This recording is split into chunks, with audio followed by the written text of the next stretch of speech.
Seasons, 2,300 drivers have competed in the Speedvision Cup for stock sports cars, logging more than 2.5 million miles of competition. The series has served as a springboard for drivers that now compete in kart, the IRL, NASCAR, yes, and even Formula One.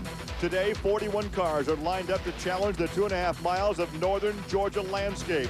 The Sports Car Grand Prix of Road Atlanta is the 130th race in the long and illustrious history of stock sports car racing. Road Atlanta has always been known as a horsepower track, so perhaps no surprise to see the Mazda Turbo of Sylvain Tremblay, who won here in '96 and won this year's season opener on pole. However, qualifying was in the rain, and the exceptional handling of the Massari Mueller BMW in the hands of Andy Pilgrim ends up outside of row number one. Now with the heat today, and they're not sure about the dry track, could be interesting, but whenever you're on the front row, things are looking pretty good. There were problems deep in the pack, and Calvin Fish has that story. Well, the championship leaders in the sports division is Mike Culver and Eric Treslar driving the BMW 328 IS. But yesterday in practice, Mike had a problem in turn two. He went off the road, severely damaged the car. They had to have this car in the body shop yesterday, straightening out the chassis. And as you can see, several used body parts are being used to get the car ready for today's race. The good news for the team, however, is that their sister car, Mike Fitzgerald and Steve Pfeffer, will be starting from the pole. So this team has the grid covered in one way and another.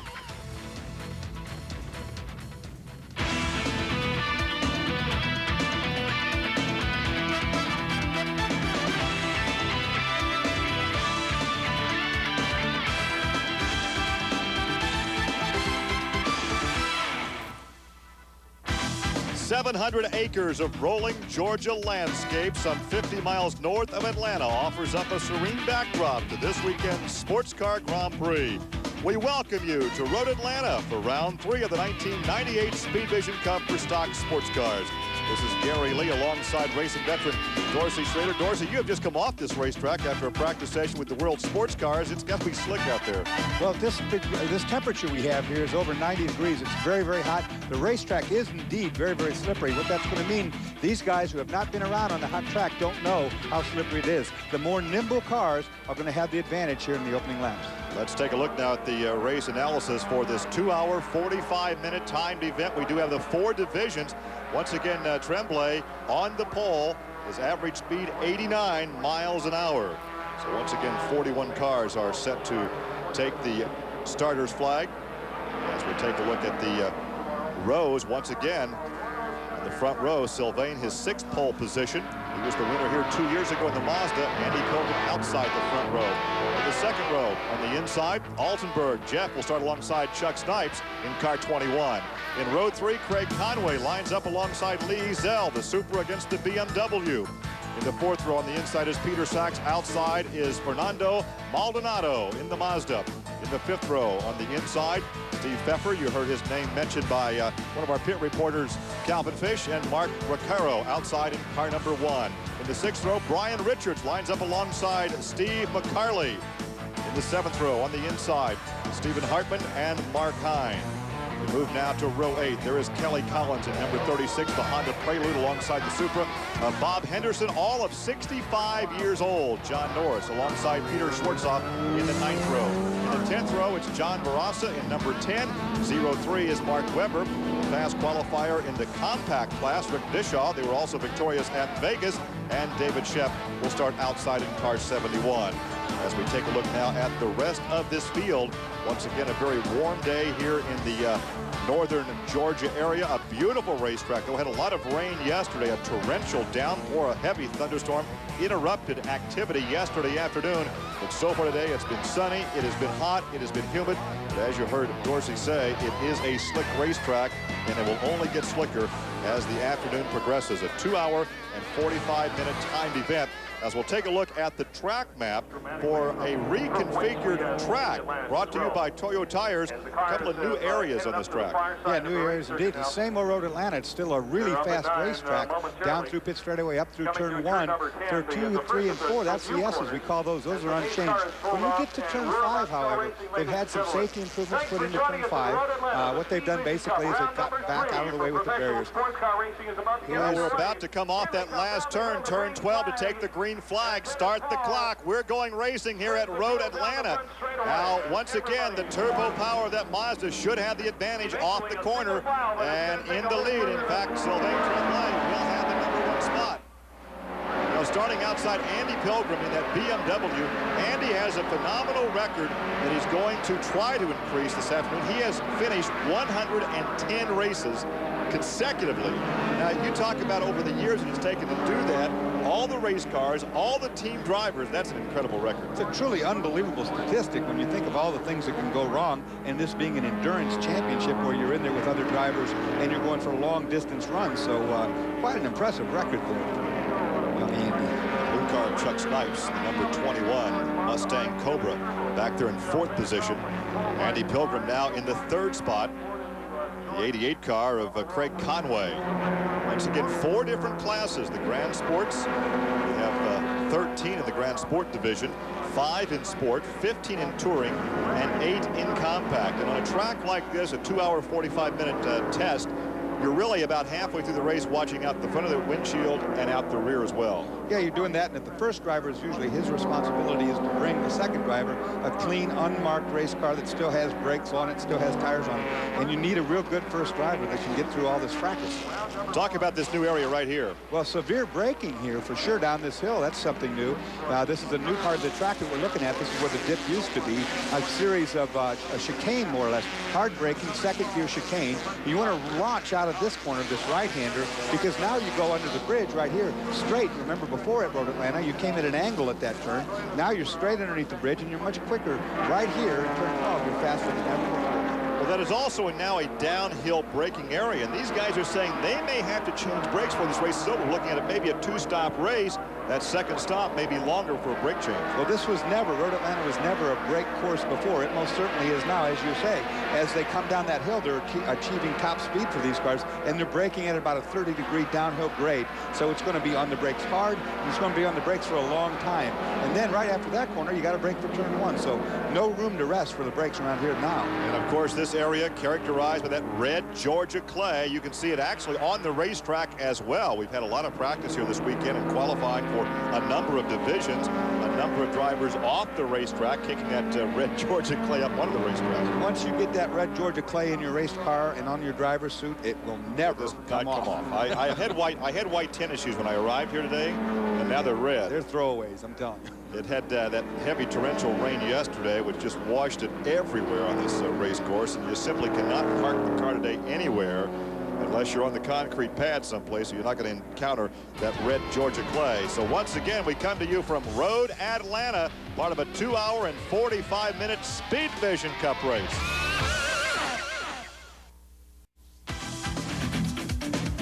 The Sports Car Grand Prix at Road Atlanta, featuring the Speedvision Cup, is presented by Toyo Tires. On the road or on the track, Toyo Practice Radials deliver quality second to none for uncompromised performance.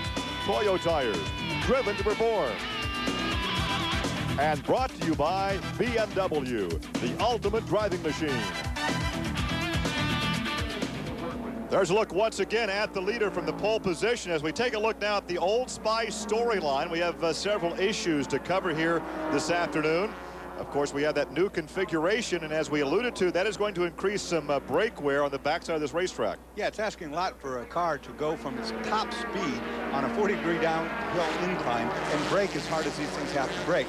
And these brakes are going to wear out. They're going to wear out, and the drivers are going to wear out. And you're going to watch for that. About mid-race, I would think it's going to be a factor. And hot, humid weather, a closed cockpit. The track temperature right now at the start of this race, 105. That is guaranteed to go up. We saw one thermometer in the Dyson pit that read 105 degrees ambient air temperature. So it's a hot, muggy afternoon in Georgia. And that makes life miserable on all things concerned. The tires for sure are going to get really hot. The brakes we talked about already, they're going to have that hot air coming in those cooling ducts. So it's not very cool when it's 105 on the track. And the drivers themselves, some of these guys are older than other guys, and if you're not in good shape, I'll tell you what, you can really suffer on a day like this. Now, we mentioned Bob Henderson, who will be 65. I said earlier he is 65. He'll be 65 latter part of July.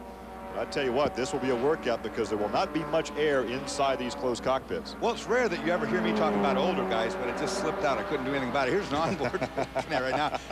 On with Andy Pilgrim, of course, on the BMW as he's running down. This is the long back straightaway. Now you'll watch here. It's going to drop off to the right. It bends to the right, and you'll start down this big downgrade. And down at the bottom, we're calling it affectionately the parking lot, because if you get it wrong, that's where you're going to be for the rest of the day, right here. Hard new section, and there's the parking lot straight ahead. Yep, you make this left-hander, switch back to right. Now it's full speed acceleration up to the bridge. No turn here anymore. It used to be a turn to the right here. Now you go straight under and drop off. The whole face of the planet drops off as you go down here to turn 12. Most exhilarating place right here. Off that last corner across the start-finish line, you see that concrete wall along the driver's left. There is a look at Andy Pilgrim, who rides in third place right now at the BMW. As we indicated, for those of you that may be new to this type of racing, it is a stock sports car racing with 4 different classes. And the classes divided up really on horsepower and engines. Horsepower, engines, and weight all together. You have different configurations of cars. You have turbocharged cars like our lead car is. You have normally aspirated. You have front-wheel drive cars, rear-wheel drive cars, and they're all equalized by either weight or horsepower. And usually have a pretty good go of it all during the race. There's the good battle right there for 5th position. 21 car, driven by Chuck Snipes. Lee Ezel has the 63 car. And BMW, the white BMW, so once again, battle for 5th position. Of course, the Mustang Cobra Snipes there, probably more horsepower, definitely more straight line speed. The BMW, agility in the corners, definitely superior braking. Well, this has always been considered a horsepower track. Now with the new configuration, is it still basically a horsepower track? Do the chassis come more into play? Well, it does come more into play now because they've equalized that huge straight line speed advantage that the bigger cars have. The bigger cars might have bigger motors, but they weigh more too, so the brakes really suffer. And if you're stopping from a higher speed, mile per hour wise, of course, it takes more brakes to do that. So right now you see the BMW tucked up in the draft. He's probably getting a really good tow down this long straightaway. And once again, there is concern for this braking area right here as Lee Ezel takes a look on the inside, kind of chops that turn, but didn't have room to make the pass he wanted to make. Well, I'm surprised. He had a notion early enough. You think with the superior braking, the BMW would be able to get alongside, but not that lap anyway. But what is the strategy this early in the race? Do you challenge hard for a position where you might abuse the brakes, or you take it easy for the first half of this event? Well, all the years I tended to run these showroom stock type cars, you want one, here's a pass right here going into turn 1. That was a nice pass. You would want definitely to be aggressive early in the race. You would run the first, say, 15 minutes to a half hour, get all the positions you could get, and then you'd have to sit back and ride. Because if you do run aggressively this whole first half, your co-driver's going to be quite mad at you when you give him a car with no brakes, no tires, you know, its tongue hanging out. It's not happy.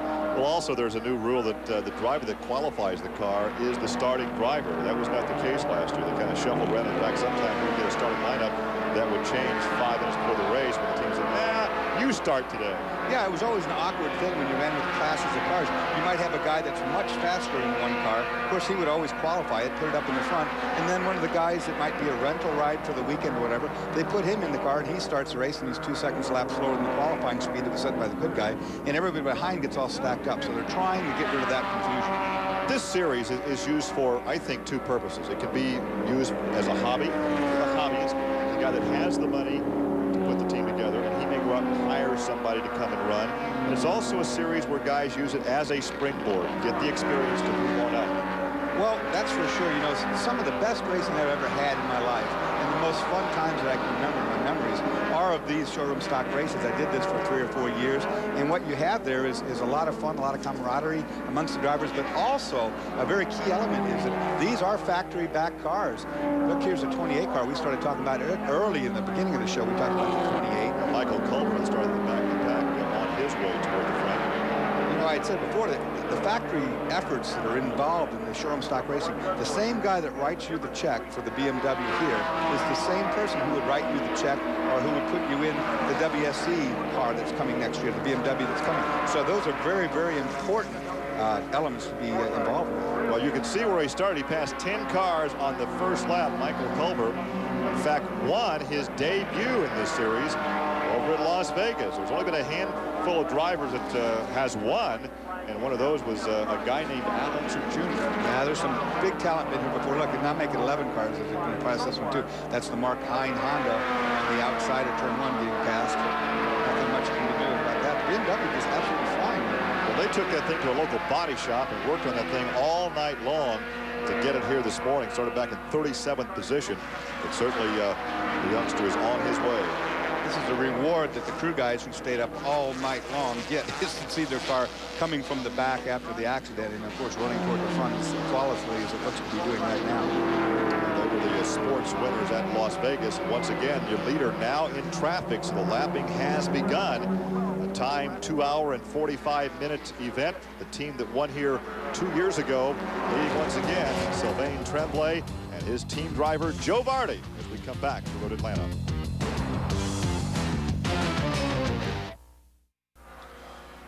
More Speedvision Cup competition coming your way from the Sports Car Grand Prix at Road Atlanta. And of course, we've talked a lot about this new section right here, sections 9, 10, and 11. And earlier this weekend, Greg Creamer talked to Bob Bernard, the executive director, about the new facility. Over the last year, Road Atlanta has taken a bit of a new turn. Well, specifically, actually, 2 of them. There's a whole new complex here where the dip used to be, and the gentleman who designed it and oversaw the construction is Bob Bernard. And Bob, what exactly have you done here? Well, remember we took the old dip out, and the course used to come straight up to the bridge and do a hard turn. We put in these 2 fast S's to try and get rid of the safety problem we had at the bridge. Has it achieved the goals you set out for? Absolutely. It's removed the problem with the bridge. It's introduced a whole new overtaking point, and it's produced a great new spectator area. This new change, I think, is really for the better. It slows us down going down the back straight. Unfortunately, it's at the end of the fastest straightaway going downhill, so it's going to be a little harder on the brakes. I really like the old configuration, going down into the dip and going into turn 11. That was probably my favorite turn on any track in North America. So I'm trying to like this. I understand why they did it, and it does bring a little safer aspect to the course, and I think also it gives another opportunity for overtaking. The old configuration was challenging. It was high speed. Now what we're going to do is have a real tight left-right combination. Okay, it's gonna give the advantage of some of the front-wheel drive cars, but I think we're set up enough to where we're going to get through it real quick. I like it. It's a good transition, heavy braking downhill, and it gives a real good shot for 12, so I like that. So as we take a look at the leader, we've heard from some of the drivers. Let's talk to our driver expert here. Dorsey, you've been on this racetrack in the World Sports Car for Dyson Racing. What do you think of the new layout? Well, I'm kind of like Kerry Borscheller. I'm a purist because I came to the very first race here ever at Road Atlanta, and I loved the adrenaline rush of going that fast on the bridge. But like he says, from a safety standpoint, this is a much better situation. Not only that, something that Dave Bernard talked about was that this is for spectators. I mean, they're the guys paying the ticket.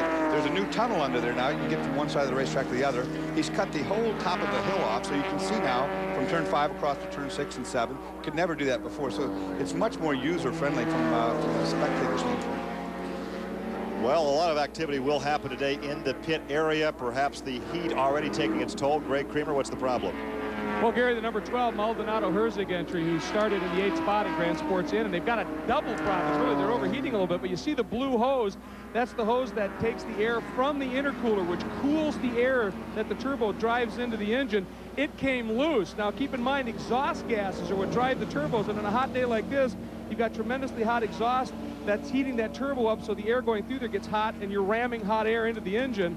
That whole process is creating an overheating problem. So they're taking their time to get that blue hose connected up and connected firmly to get as much cooling air into the engine as possible before they let him back out. But this is a problem the turbos could be facing throughout the day. Well, one thing about that, other than just the heating that you're talking about there, Greg, is that particular hose also coming off the intercooler provides all of the boost that the turbo makes that goes down and makes the power. Without that, there is no power, and heating is another problem altogether, I think. Well, there's plenty of power on that turbo right there, out there leading by some 10 seconds. That is Sylvain Tremblay. He will eventually turn the car over to Joe Vardy. Those two teamed up to win here 2 years ago. In fact, Tremblay has 6 pole positions during his stock sports car racing career. Andy Pilgrim rides back in the 3rd spot right now, and the 88 car of Craig Conway now back in 4th. So you can see that there's always a large group of cars. No matter where you look on the racetrack, there is always traffic in this type of Speedvision Cup event. And one of the few racetracks where drafting definitely does come into play, where you can actually get into a teammate situation and get a tow and get a run down the straightaway and improve your lap time. Not all road courses don't, have enough straightaway to do that. This one does. Just saw one of the Pontiac Firebirds go by. They have been so competitive last year of the season. but not so this weekend. Yeah, it's kind of surprising. Well, part of that might be the slippery section we were talking about before, the track being so hot. The horsepower is robbed by the heat, and of course the tires give up under the heat, and those cars, Pontiac's always needed all the help they could get with the tire department. Typically a 2 pit stop race, and we would see 1 driver change. Could we likely see, because of the heat today, 2 driver changes? Yeah, it could be. I mean, definitely could. I've seen drivers before fatigue before these things run out of gas. Most of these cars will go well over an hour on their first stint on fuel, and some of the drivers, if not in good shape in this kind of heat, might not be able to do that. And of course, running a front-engine race car, all the heat's transferred back to the cockpit. There's not much air getting in those side windows. Yeah, people, I don't think regular spectators understand how hot these things, how much heat's generated, and how much of that goes directly inside the car. The car could be 140 degrees inside there, and you're in, of course, the driver's suit's 2 layers, 3 layers of driver's suit. You're in there just sweating off pounds like crazy. But it'd be great, way to lose weight, but You're not recommending that as a weight program? Don't try this at home. It's the kind of day where, as much as you enjoy racing, you kind of think, well, as soon as that race is over, I'm going to cool off and grab me something cold to drink and head for the air conditioner. Another thing that we did in the showroom stock cars, since you can't change your radiator from stock, another thing that we did to get rid of heat. Whoa! Espinob's off the track. Off the track with a big tank slapper there. He'll pop back underneath the tree. There he comes. That was a big tank slapper. He lost it coming out of 6 underway 7 into the brake zone, and he snapped right off. What I was saying about getting rid of the heat, in a day like this, 100 degrees outside, you turn the heater on, and you run the heater, so all the heat from the heater core is coming right inside the car, but it works like another radiator. But we used to have to do that, and he's pointing the finger there, pointing a finger to have someone go by him. He might have a flat tire. He's got some sort of problem. That's Joe Fox on board. I see something under the car there. We're talking about a tail slappers. When the car goes one way, you correct it, it overcorrects the other way, and you end up off the racetrack in that given area right there. As once again you take a look at Sylvain Tremblay, who enjoys a 12.5-second lead here as the clock continues to tick away the hours and moments in this event at Road Atlanta. Gary Lee alongside Dorsey Schrader with Calvin Fish and Greg Creamer patrolling the pit lane. We're at Road Atlanta, right in the middle of the heat of a Saturday afternoon race with the Speedvision Cup for the stock sports cars.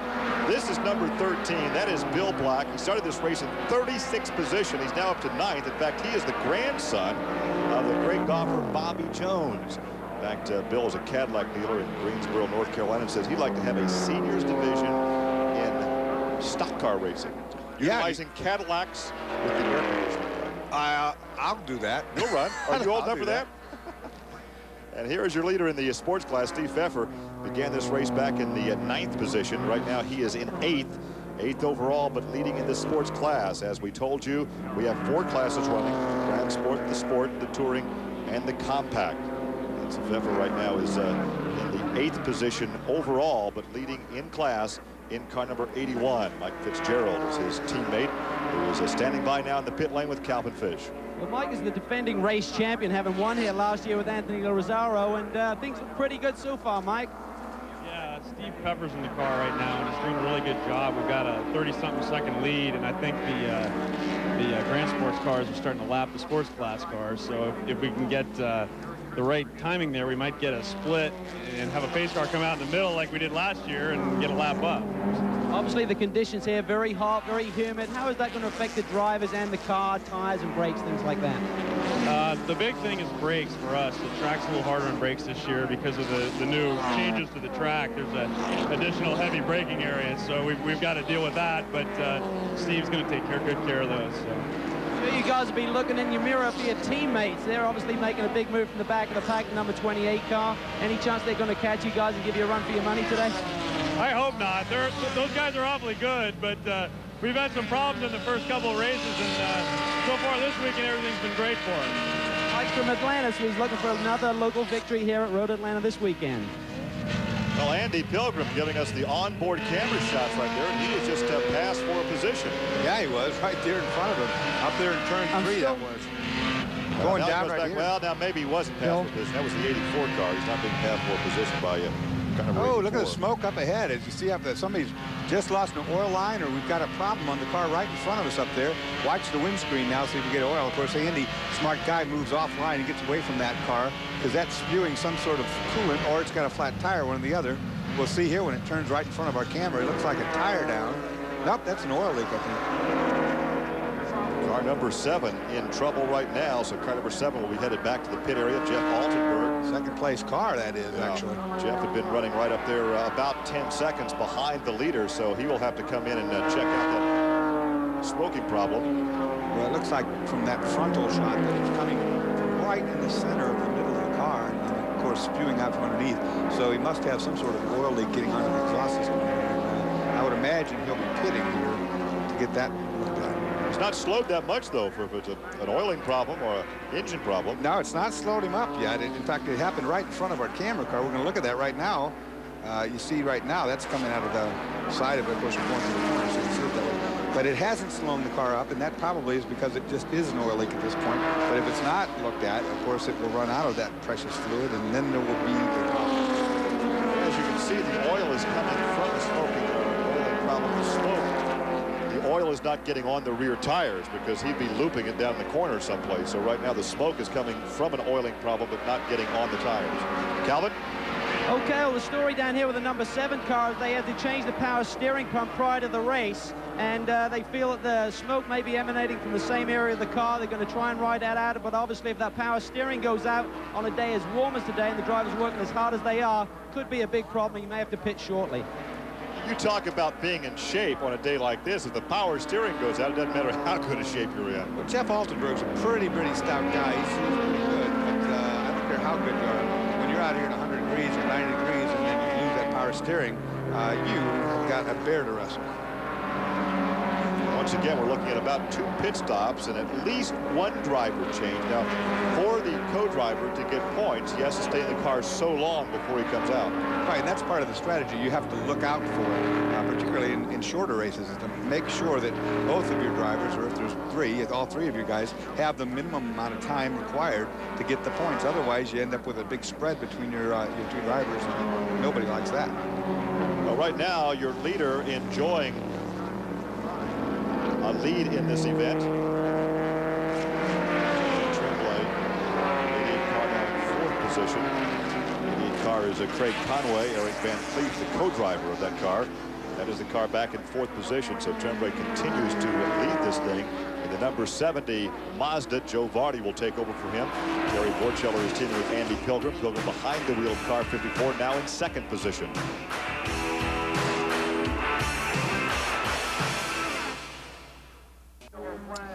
We welcome you back to Road Atlanta, the first big altercation of this race. John Barras in car number 10, the Acura, had trouble going through turn 12, the last turn onto this pit straightaway. You can see the pit wall that he's leading up against. John is okay, but heavy damage to that race car. Let's take a look again, Dorsey, at what happened. Well, 12, the fastest corner on the entire track. We didn't see all of that. He lost it coming out of 12, made contact with that brand new concrete wall, which protects all of the pit lane, which is right above that. That is an extremely hard hit, without question. You can see the windshield is broken on that car, and I would think that his day is done. Of course, that also means that Lance Stewart, his teammate, we see the 22 car now. That's off. That's Bill Fenton. Who's had a problem. I have no idea where he's at over with that heavy equipment. He's someplace he shouldn't be, though, going the wrong direction. I don't know where he's well off the racetrack. Yeah, he's not on the racetrack anymore. That is not part of the racetrack map. No, that's he's gonna have to buy a ticket to get back into this race. With Barassa going off in that number 10 Acura, John and his teammate Lance Stewart are leading right now in the touring class. So that will shuffle the standings somewhat when this race is over.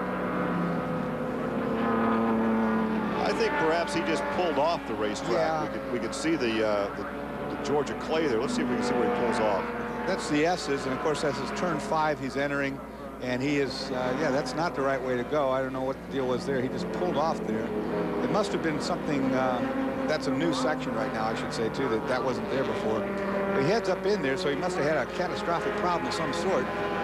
Didn't make any attempt to make the corner whatsoever, and that's why I couldn't figure out where in the world that was at. Didn't look familiar. So we understand there might be a fire now in the number 10. John standing there with the fire extinguisher and a disgruntled look on his face, because this could go a long way to determine who wins the overall championship. As we indicated coming in, he and his team driver Lance Stewart had a 2-point advantage over John Norris and Craig Stanton. So obviously we'll see a shuffling in the point standings in this touring class. Well, like I was saying, turn 12 is the very fastest corner on this course. The new configuration makes it even yet faster than it used to be. And even in these street stock cars on street tires, the corner, mid-corner speed of that corner is well over 100 miles an hour. So that impact indeed was a hard one. Yeah, let's emphasize, Dorsey, these are street legal, DOT approved street legal tires they're using. They're shaved to get more rubber on the racetrack. But these are the type of cars, they're the tires that you can buy for your passenger car. Full course yellow, you can see it waving here at the start-finish line. You know, these street stock situations have been going on. This class has been going on now for over a decade. And some of the best tire technology that goes right into our street cars nowadays came right from this type of racing series. I mean, tires have been developed based on what we have learned running on these racetracks. And of course, that just goes right straight to the production car. Well, let's go back to the pit lane. Greg, can you give us an update on what happened to John? Well, apparently, according to the team, they say that the number 07 Norris Stanton Nissan actually tapped him, and that's what sent him off course. When the car came by, Joe went to the side of the track shaking his fist at him, and the team confirmed that. Interestingly, that is the car that they have been in the points battle with. They're 1 and 2, respectively, in the series, so they were very upset at this development. And, of course, they're still dealing with a fire, apparently, on the right front corner of that car that they can't get out.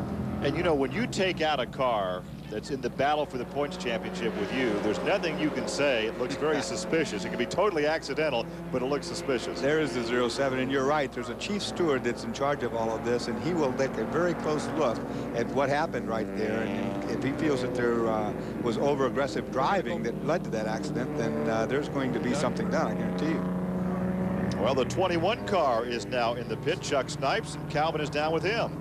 Well, pit strategy is starting to take place already. Chuck Snipes is jumping out of this number 21 car. One reason is he's got to drive 2 cars here today. We talk about drivers being exhausted, overheated. Chuck has got to drive another car on the team. Randy Post has climbed aboard, and this strategy actually earned them the victory last year. If you recall, Terry Borschella won on the road, but was actually turned over in impound, and the victory went to Randy Post. Now, it did rain last year, which played a factor also, but Randy is very quick. He knows these cars and this racetrack extremely well, so he should be fast all the way out. They are expecting to have to make another fuel stop before the end of this race, though, so they will be back in for fuel, but they'll be interesting to see how this strategy plays out with track position. Of course, Randy won a touring championship just a couple of seasons ago. He's kind of jumped around from series to series, but always very versatile and very competitive in the stock classes on the road courses. His wife, Randy's wife, is also a race driver and is one of the PBG pace car drivers for the Kart FedEx series. So once again, we're under a full course yellow at Road Atlanta.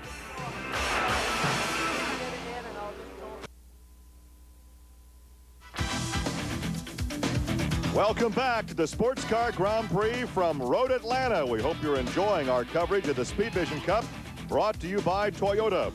Every day belongs to you. Make it count. Toyota, every day. We remain under yellow. There is the leader right behind the pace car. Sylvain Tremblay has led from the pole position. However, we're hearing under this yellow, he could be making a pit stop. Now, talk about being in the right spot at the right time. Drivers say, I'd rather be lucky than good. Steve Pfeffer was certainly lucky in the sports class. Real lucky in the sports class as our leader makes a pit stop right now. Yeah, we'll talk about what happened with the sports class leader in just a moment. But right now, your overall leader heads to pit lane to the attention of his crew, and Greg Creamer is down there. Gary, he's coming in, and this is a bit of a strategy call. They are not going to do a driver's change. As a matter of fact, they're not even planning to do tires. He says the car is working just fine, so they're going to do a gas and go, give the windshield a bit of a clean, and just get some gas in the tank, get him back out as quick as possible. Going to check tires, but they are happy with the tire wear. So this is a bit of a strategy move. Try and get a stop in. Remember, you've got a 2-hour, 45-minute race, essentially. They can go an hour on a tank. We're pushing 45 minutes right now, so this might work out beautifully. Get this one done in a hurry. Then in an hour's time, come on in, do the stop, get Joe very fresh for that last hour behind the wheel and take it to the finish. You could be looking at a winning move right here in the Speed Source Mazda. Just getting the fuel in. All right, fuel is topped off. This car is ready to go. Well, you talk about that yellow coming out at the right time. We talked about Steve Pfeffer, who was the fast qualifier in the sports class and had been running in the top 10. And he was at the right spot on the racetrack because he was about to go a lap down when that yellow came out. Purely luck, too. I mean, that's the things you hate. You hate to see that when you're driving against somebody. The 81 car happened to be in the pits.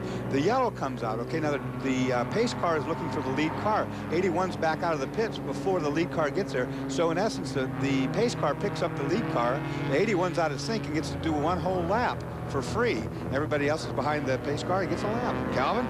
Well, essentially what happened there, Dorse, is that the leader was right behind Fitzgerald, behind Pfeffer, excuse me, about to lap him, and then the pace car come out and actually split the pack there. So that's what happens when you have the different divisions running together. Essentially what happened was the pace car picked up the leader, allowed the number 81 car to go all the way around to the back of the pack, then make a free pit stop essentially. So they choose to come in, fill it up with fuel. They really feel this is going to be a two-stop event. They did not make a driver change, however, and Mike Fitzgerald will be getting in on this second stop. So in essence, he is by one lap up on the competition. Exactly. Every other car in his class is a lap down now, and of course he was the pole setter in his class, so he was fastest already.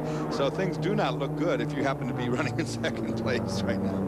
Well, Andy Pilgrim has driven a very conservative race. He started outside the front row in the BMW, taking you along for the ride with the camera car, and was content to run about 10 to 12 seconds behind the leader. So with this pit stop, there's your leader now. With the pit stop of Sylvain Tremblay, Andy Pilgrim will take over the top spot, although he has some cars in front of his position. This is smart by Andy Pilgrim. There's no reason in the world right now for him to use his BMW up racing Tremblay, who's the faster car. He might as well sit there soundly in second, knowing all these things are going to happen, that the race has this much longer to go. The BMW's forte, if it's going to have one, will be at the end of the race, most certainly not at the beginning. But this is also a situation of allowing the race to come back to a driver and using your head as opposed to just your right foot. Absolutely. I mean, and Andy's one of the best. That's why he's got that record. No restart this time. We thought we were going to go green that time, but it didn't happen. They're going to go one more round again. Andy Pilgrim, like I said, to have a record for finishes like he has is a very, very thinking man's driver. I mean, he's not only out there pushing the pedal and going fast, but he's calculating, he's thinking about the whole overall event, the whole picture, not just right now. Greg Kramer? Well, interesting development here. You're taking a look at Steve McCarley, who's getting himself rather cooled off here, driving the number 97 Grand Sport Firebird. Their engine temperature started to climb a little bit. He reported it as pushing 260, 270. To solve it, he turned on the heater inside the car full blast. It got the engine temps down to the 220, 230 range, but his went up significantly. They had to get him in here, get him out of the car, cool him off. He's got to get back in and take it to the finish. It is brutally hot out here today. We have all raced on hot days, and it's not fun. And for your crew chief to say, hey, by the way, turn the heater on and put the fan on high, that's not fun either. Be a real good team player and crank the heat up inside the cockpit. Be a real man. Turn that heat on now. And I've done that before. I've had to ride the car with that heater on. There's nothing more miserable than that, but it does work. And for the most part, these guys are not running cool suits or a cool hat. No, they're just taking, and you know, you look at the window net there, you see guys hand out what he's doing right there. He's scooping cold air past the window net to get it to come in and blow on his face.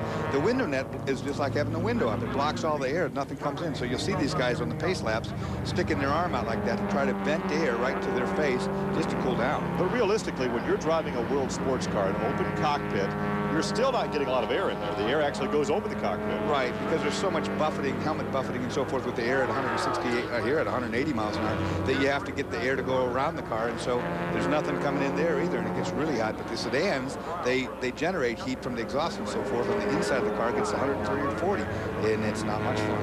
Well, Tremblay had been leading under this yellow, made the stop. He's now in the 10th position. Led the first 24 laps. We remain under yellow. We'll be back for the restart here at Road Atlanta.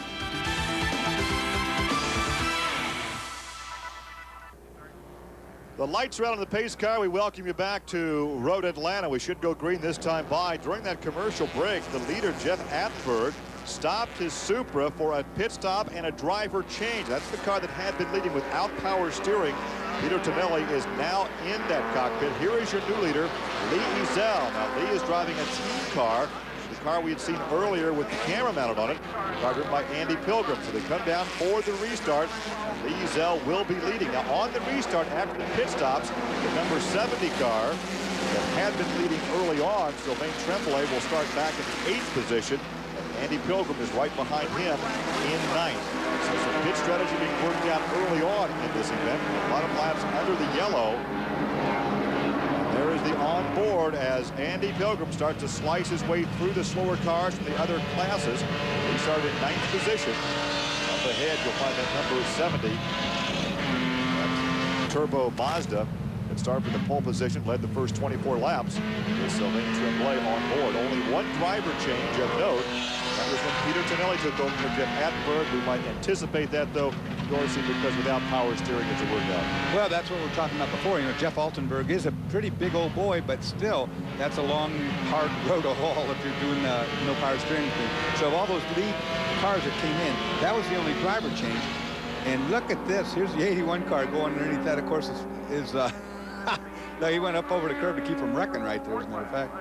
That's the sports class car that's doing so well, the 81 car here this afternoon. It surprises me he's that aggressive when he's got a lap lead on everybody in his class. You know, there's no reason to wreck your race car right now if you have that much of a lead. Got a lot of traffic to work through. He's working through on the outside. As we took a ride, though, with the 54 BMW, it was so easy to see all the safety modifications that have been made to this race course. Well, there is that. Look at all this cutting up and dicing going on right here. This is something you almost hate on the restarts. You've got all these multi-class cars with different speeds and corners, different speeds and straightaways, and you get these big clumps of cars like this. It's one of the bad things if you get shuffled to the back like Andy Pilgrim has done, because you have to deal with all this traffic, and if there's an accident, you can be in it and not be your fault. You can just be at the wrong place at the right time, and your whole day comes to an end because of that. So we're looking right here, and like I say, I'm quite surprised at the aggression shown by the BMW when it's got a one-lap lead. Of course, Pfeffer in there should have been told by now that he's got a lap lead on anybody in this class, and there's no reason to put the car in jeopardy, because you're not going to make up a lap around here if there's not some sort of a problem. And a very busy racetrack indeed, very challenging for the drivers, but add to it, as you indicated, you add to it the number of cars that you negotiate your way through, plus the heat that we have today. It's a total workout. All this side-by-side racing is a lot of fun when it works out, but so many times it doesn't, you know. You have to have a lot of trust in the people around you. And like we said at the beginning of the show, there are front-wheel drive cars and rear-wheel drive cars, and they take different approaches to different corners. Of course, this is our pass leader we're looking at right now, who's back running in 5th as we speak. Sylvain Tremblay made that early pit stop, elected not to change drivers, not to change tires, just take on the fuel. Some different pit strategy being employed here this afternoon. Realistically, one might anticipate another yellow or two before this race is over. Yeah, we saw some strategy being played there. That's why all those lead cars didn't, in fact, get at the same time into the yellow. What happened was that the yellow went long enough that individual fuel mileages started to come into their play under a window of opportunity for a 2-stop race or 3-stop. So that's what's going on with that. Yet it just continues. We had talked early on, Dorsey, about the new braking zone there in turn 10, turn 11. That had been a major concern, but Greg, are you saying perhaps the 70 car will not have a braking problem this afternoon? As a result of that long yellow, we were talking about how it helped the fuel windows. Well, it also helped the brakes. They got a lot of time and some laps in without having to hammer the brakes in this heat. They're thinking now they might be able to do the race with just a stop and not have to worry about changing brakes. That's a real big break, excuse the pun, if that in fact plays out, because that's a time consumer. So if it, in fact, benefits the 70 car, it should benefit all the cars out here. It will benefit different cars. Of course, the heavier cars have more of a braking problem than the lighter cars, and different manufacturers. Like I say, these are stock cars, and so the brakes on different particular street cars are different as far as how good they are. BMWs, for one, noted as Porsches are for having overkill on brakes, much more brakes than a street car usually would ever need. Of course, that plays into what they're doing right here when they really abuse these brakes. Well, Tremblay back there in 5th position right now is 3rd in the point standings behind Borgeller and Pilgrim. Jeff Altenberg is 4th, tied with his team driver Peter Tonelli, and 6th now is Nick Ham. Nick, in fact, was teaming with Sylvain Tremblay when they won at Sebring back in March. It was not racing this weekend, and Sylvain's partner, as we documented before, is Joe Vardy. Those two won here 2 years ago as you ride again with Andy Pilgrim. Here's the 28th car, second in class and 11th overall. But that's a spin. That is Bob Henderson in the 84 car. And boy, that had to get his attention as well as everybody else because he was in front of a large pack of cars. Gets it straightened out, gets it back on the racetrack. Well, they did the old Danny Sullivan spin to win right there. Big old 360, caught a gear, and none worse. Look at the rear end Oh, he is much worse for the wear. I was wrong. He must have been hit. Well, watch right here. Yeah, there's the punt right there. He got a hard clout in the right rear corner, and that sent him flying. And I think the car that hit him is the red car in our picture there. It's got some damage. Can't see the number on that yet. But Bob Henderson has just taken a shot to the rear axle. We saw the subsequent damage with the wheel completely sticking out from the side, and I'm afraid that'll probably end his day. He headed back for the pit lane. Started talking about the great ride for car number 28 from near the back of the pack after that wreck yesterday. Now he's back in 11th position. He's going to pull off. Bob is not even going to make it back to the pit lane. Yeah, look at the right rear corner. That is completely stove in there. Is that you see the tires sticking out, and he has decided not to go all the way around the pits, but instead to, I'm sure it wasn't very much fun to drive it in that condition. So he's pulled it off the racetrack somewhere. We don't know exactly where. It'll be up to the marshals to ascertain if that's in a dangerous position. And if it is, then we might, in fact, go back to a full course. Well, and again, that would play to the hands of the pit strategy for many of these race teams. In the meantime, these guys don't care. The race is on, as we've seen side-by-side racing through turn 5. We started to talk about trying to tell one story, then Bob went off course. The 28 car that was wrecked in qualifying yesterday, starting at the back of the field, but right now that 28 car is up in 11th position. Running in 11th, I think second in class, actually. Unfortunately, a lap down because of that first yellow caution flag that we had that gave the 81 car such a nice one-lap lead over the field. Michael Culver, along with his teammate Eric Tressler, they were victorious at both Sebring and Las Vegas. So they're going for the hat trick here this afternoon. But right now, a lap back in second place in class. Calvin? Well, actually, guys, it looks like the 28 car may have got a break. What happened was we had Fitzgerald's car, the number 81 car, just in front of the race leader, Tremblay, when the yellow came out. So they gained a lap immediately. Then what happened was the 28 machine was trapped between Tremblay and Pilgrim.